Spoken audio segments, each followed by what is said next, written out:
आपको बच्चों date to equity ratio दे रखा है सुपर स्टार लिमिटेड का 2:1। ठीक है बच्चों, आपको ये बताना है कि इनमें से कौन सी ट्रांजैक्शन जो है इस रेशियो को डिक्रीज कर देगी। ठीक है बच्चों, तो रेशियो डिक्रीज होगा या नहीं होगा उससे पहले आप ये समझ लीजिए कि डेट टू इक्विटी रेशियो का फॉर्मूला क्या होता है। डेट टू इक्विटी रेशियो का फॉर्मूला होता है नॉन करंट लायबिलिटीज या लॉन्ग टर्म डेट्स आप कह लीजिए divided by share holder fund या इक्विटी आप कह लीजिए। ठीक है बच्चों, ये रेशियो आपको 2:1 गिवन है, ये आपका गिवन रेशियो है।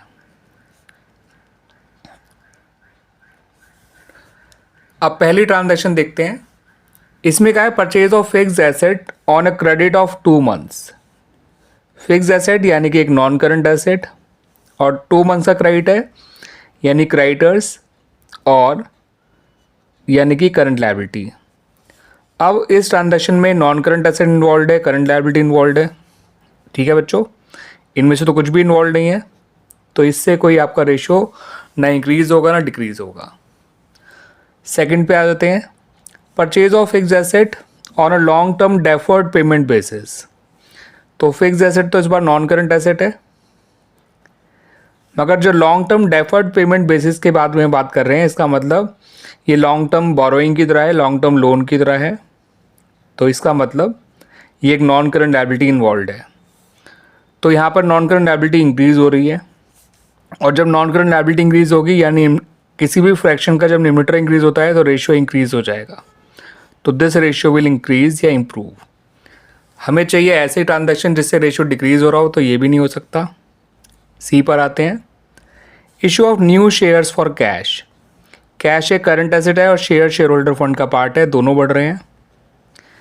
तो यहाँ पर आपका नॉन करंट लायबिलिटी भी तो कोई फर्क नहीं पड़ रहा, मगर शेयर होल्डर फंड इंक्रीज हो रहा है, और जब भी किसी भी फ्रैक्शन का डिनोमिनेटर इंक्रीज होता है तो रेशियो डिक्रीज होता है। तो वैसे तो आंसर ऑप्शन नंबर सी ही है, बट डी क्यों नहीं है वो भी देख लेते हैं। Issue of bonus shares. Company जो बोनस शेयर इशू करती है वो प्रॉफिट को शेयर्स में कन्वर्ट करके करती है।